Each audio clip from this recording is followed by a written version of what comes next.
Hey guys, Trainer Toll here. It's a big change, really, really big change. Normally in games we notice patterns, and every 28, 29 days, give or take, the nests would shift, and it had happened twice prior to this last time. Well, the starter nests wouldn't change. The Bulbasaurs were still where the Bulbasaurs were. Charmander in Auditorium Shores were still Charmander, one of my favorite places to play. But now everything that you thought you knew about the nest rotation is flipped on its head.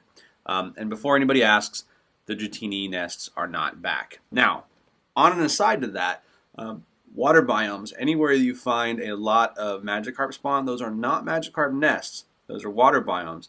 Magikarp are just the Pidgeys of the sea. Wherever there are a lot of Magikarp, you will also find pretty frequent Dratini spawns. And so, unlike me downtown, which will find very frequent Rattata spawns.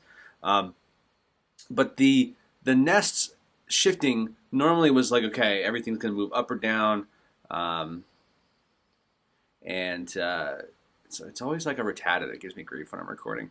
Um, so if it was Pokemon number 35, it would move down to Pokemon number 34 on the list. Is how the kind of nest shifted. It was very very mechanical, not a whole lot of randomness to it at all until now.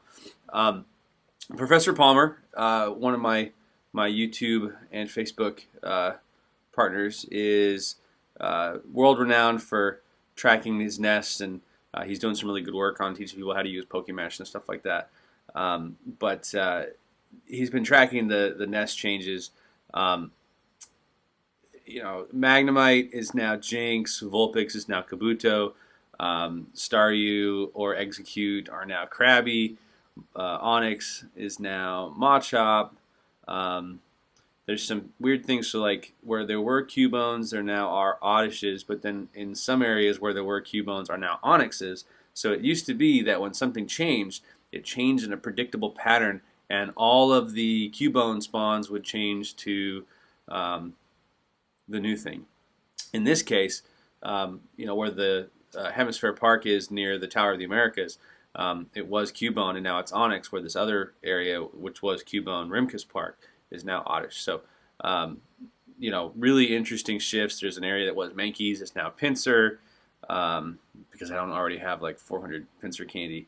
Scyther Nest is back at San Fernando Cathedral, Main Plaza.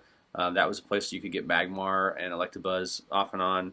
Not a super high spawn rate nest, but a pretty good nest all the same. Some of the Ghastly and Nidoran spawns are now Slowpoke, Machop, Spearow. Interesting, consistent spawns of Growlithe are now Squirtle. In a specific park where we were very used to going to get one thing, you now get the other. Cubone and Pikachu are now Staryu. Machop, Oddish, and Vulpix nests respectively have switched over to Venonat. Because everybody needs more Venonat. But the big shift, where Auditorium Shores was, you would go to, you'd walk along the beach and you'd get water Pokemon, so you can get a handful of Dratini while you're there. You get a ton of Charmander, and that's no longer a big Charmander nest. So that's, it's a bummer because it's a really cool spot. I don't know if we know. I don't remember off the top of my head. Okay, so Auditorium Shores. No, it's still showing. Huh. Okay, so where Auditorium Shores was a Charmander nest, it's now a Pinsir nest. That's depressing. Some Cubone nests are now Sandshrew nests. So, big picture here, a lot of the things that we're used to expecting to behave in a certain way, they decided, and I think, like if I was the developer at Niantic, I'd be like, hey, they have a spreadsheet. Let's screw up the math and keep us guessing and keep things changing, and always lots of Paris downtown. That didn't change. Let's see if while I'm recording I can get an actual decent throw. No, I can't. I have to be plugged into stuff, and that messes with. That's not an excuse. But anyway, the nests have shifted.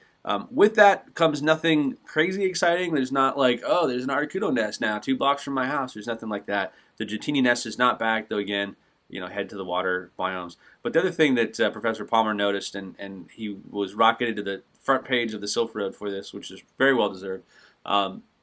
The nests where, let's say, you find Charmander very frequently, he's now seeing Charmeleon and Charizard spawning very frequently in these spots as well. And so a lot of these Pokemon that potentially you're going to have to spend many, many, many hours trying to farm the candy in order to evolve, you may actually get lucky while you're there and have a full-grown Charizard pop up.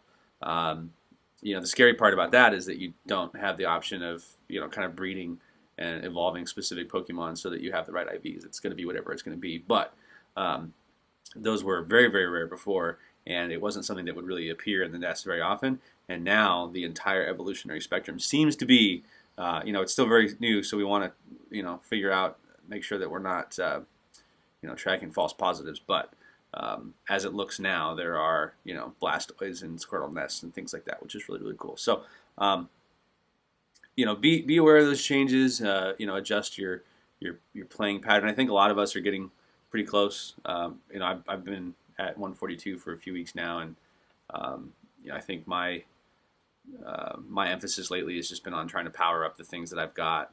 I still don't have a good Snorlax that I really like. I keep getting Earthquake. Everywhere I go, it's just Earthquake. But yeah, good luck hunting out there. There's a lot of new changes and things, and so that should be make for some interesting changes. And then if you found the video helpful and want to keep updates, go ahead and click that like button and go ahead and click subscribe, and we'll keep bringing you the updates as they come out. Thanks, guys.